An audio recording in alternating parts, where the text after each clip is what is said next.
Olá pessoal, nesse vídeo eu vou continuar falando aqui sobre esse livro, Inteligência Artificial, Sociedade, Economia e Estado, do Roni Weissoff e do Andrei Gutierrez, da Revista dos Tribunais, editora Revista dos Tribunais, de 2021.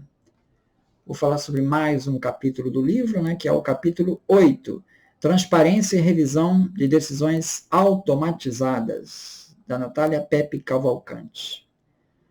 Bom, destacar alguns trechos que o artigo fala. O artigo pretende analisar a relação entre inovação tecnológica, especificamente tratando de inteligência artificial, e seus reflexos nas relações sociojurídicas a partir da implicação de processos automatizados nas mais diversas decisões. Nas palavras de Cat O'Neill, que é autora de Weapons of Math Destruction, livro de 2016, é necessário desconstruir a premissa de que os modelos matemáticos de processamento de dados são integralmente racionais e alheios aos vieses da subjetividade que a mente humana involuntariamente se submeteu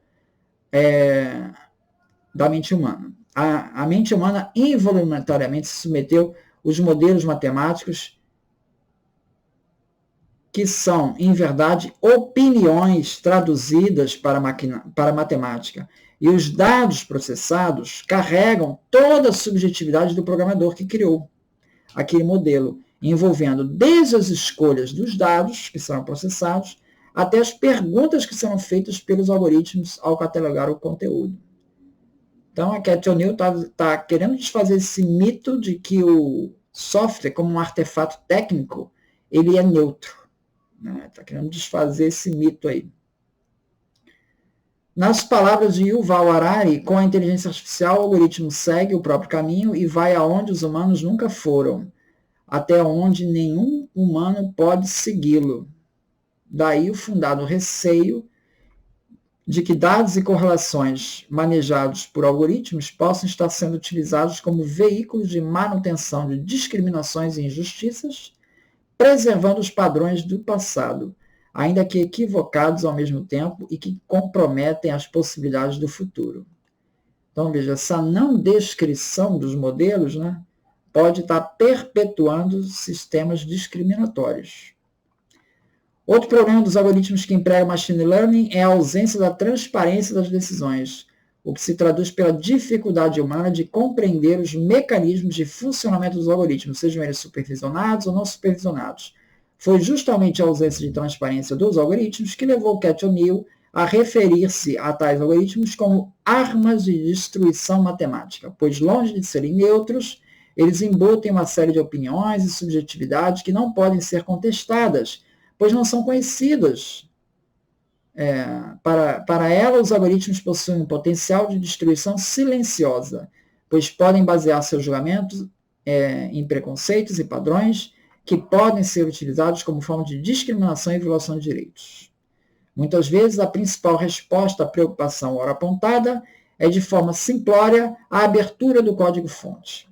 No entanto, logo surge o conflito entre o atendimento do dever de transparência ao algoritmo e o segredo de negócio, o sigilo industrial. Além disso, a complexidade desses algoritmos é enorme, o que torna difícil identificar os passos e parâmetros envolvidos na tomada de decisão de um algoritmo. Assim, o mero acesso ao código-fonte comunica muito pouco, remanescendo a dificuldade de compreender todo o processo decisório. Em resumo, a abertura do código-fonte não auxilia a compreensão da forma como opera o algoritmo. Portanto, o código-fonte é apenas uma parte da solução, e a divulgação não é suficiente para demonstrar a assertividade do processo decisório. Os algoritmos apenas podem ser considerados compreensíveis quando o ser humano é capaz de entender a lógica de uma decisão, explicando, por exemplo, a influência de determinados dados e suas respectivas correlações decisórias. Segundo Jenna Burrell, os algoritmos são fórmulas matemáticas que ninguém realmente entende. Para Renato Monteiro, o direito da explicação deriva do princípio da transparência, previsto na maioria das leis de proteção de dados do mundo, que garante aos titulares dos dados informações claras, precisas e facilmente acessíveis sobre a realização do tratamento e os respectivos agentes de tratamento nos termos do artigo 6º da LGPD.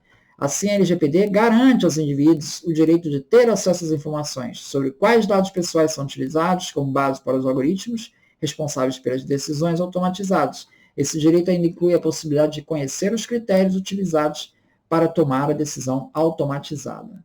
Bom, um ponto aqui que eu gostaria de destacar é que está se falando dessa capacidade de rastreabilidade da decisão desses algoritmos, né? E que isso tem que ficar claro.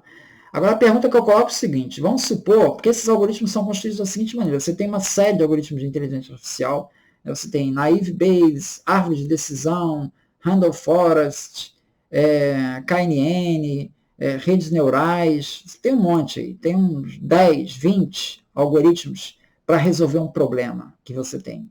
Por isso você tem um problema para saber quais são as pessoas potencialmente que não vão pagar um empréstimo, que você está no banco, você dá empréstimo, você quer saber se vale a pena emprestar para uma pessoa ou não, qual é o risco de emprestar para uma pessoa ou não. Esse é um algoritmo típico que existe e você tem N decisões aí. Vamos supor que você tenha, dessas 20 opções de algoritmos que você tem as decisões, os algoritmos que te dão maior grau de confiança, com 95% de confiança na decisão, são exatamente os algoritmos que não têm rastreabilidade. E aí, como é que vai ficar? Então, se você tiver que optar sempre pelo algoritmo rastreável, tá? Isso talvez tenha um custo. Você pode ter o rastreável, pode te dar 50% de certeza, tá? E o não rastreável, 95%. Qual dos dois você vai usar? Entendeu? Tem um custo essa questão de você exigir a rastreabilidade, porque de certa maneira, ao exigir a rastreabilidade, você está forçando um downgrade do algoritmo, né? A sociedade está disposta a pagar esse custo? Essa é uma questão. Muito obrigado, então.